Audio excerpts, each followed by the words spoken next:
Esta es mi audición para el concurso de canto Olivia Gorra 2015.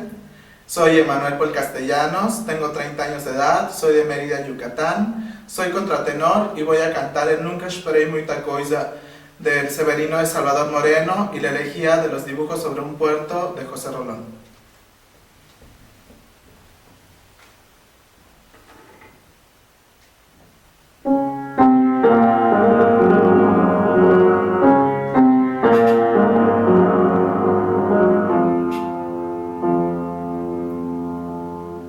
Nunca esperei muita coisa de Vossa Senhoria, sabia cada rosário de cidades e de vilas